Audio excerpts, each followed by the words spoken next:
Assalamualaikum warahmatullahi wabarakatuh.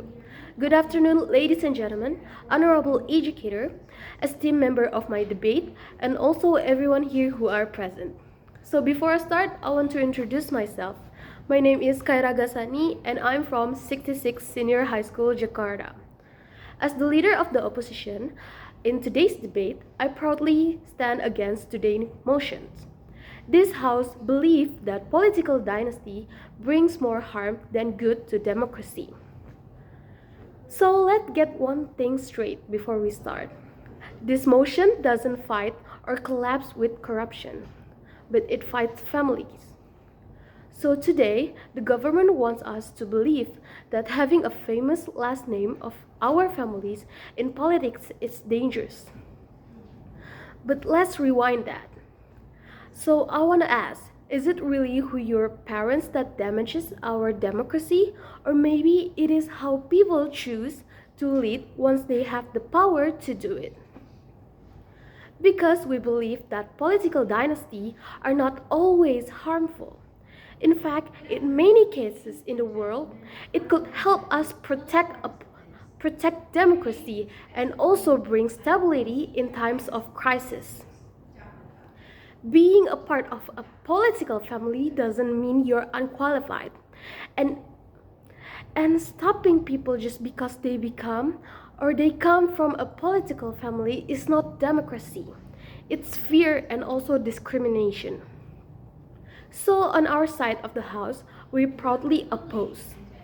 And today I'll tell you my three main topics or arguments.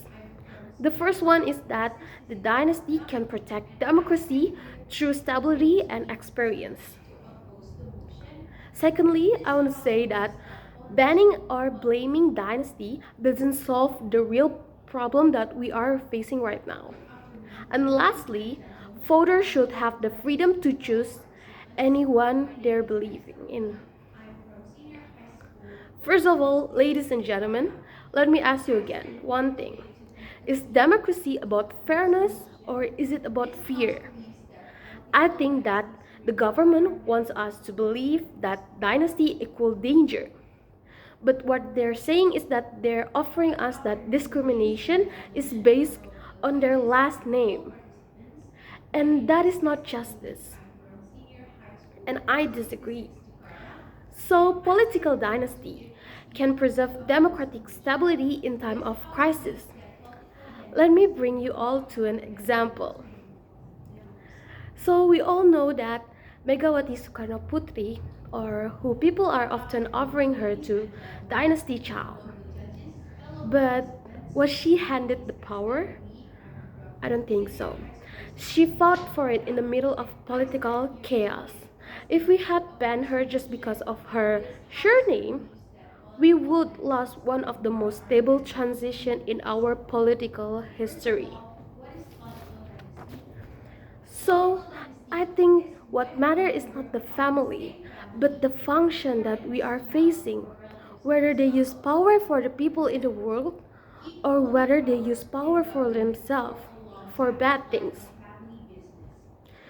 The Prime Minister argued that political dynasty can create asymmetrical power, where one family controls access to network, capital, and also media. But the truth is that even without asymmetry or even without dynasty, it's still the same.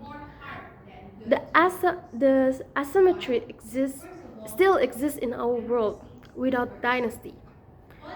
In fact, dynasty can reduce asymmetry because families in the spotlight are often more careful because they are publicly exposed and also because their legacy is at stake.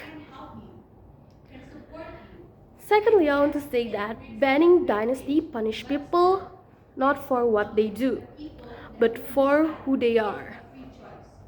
And banning dynasty will not end corruption or power abuse because the real problem is how we hold them. Imagine you're a child of a president born into politics. You study, work hard, build trust around your people, and also serve in your local government. But then you're told that it's all because your parent has power. Even if we remove dynasty, corruption will still exist and grow in our system. And if our system are weak, we should see the world clearly, because people like Donald Trump doesn't came from dynasty, but they still have our social media or media, they still have our money and also polarization from power. Let me get this clear. It is all for power. So if the goal is to protect democracy, don't ban people just because they have strong family ties. That's why I believe that political dynasty also brings good to our democracy. And lastly, the government says that dynasty reduce voter freedom to choose, but I disagree. People can still vote and people still choose based on what they believe and also what they trust. And dynasty candidates still needs us to win. They still have to win the hearts of people because voters still have the final say. The presence of dynasty in an election does not erase the voter freedoms. It simply adds an option to us. As Barack Obama once said, that democracy does not require uniformity, but it does require a basic sense of solidarity. These examples show us that having a famous last name doesn't guarantee us of a success, because we have to work for our own success. So, political dynasties are not perfect. It's not perfect, everyone. No system are perfect. But if we are elected fairly and serve the people and also work within the law, of course, we deserve or they deserve the same respect as everyone.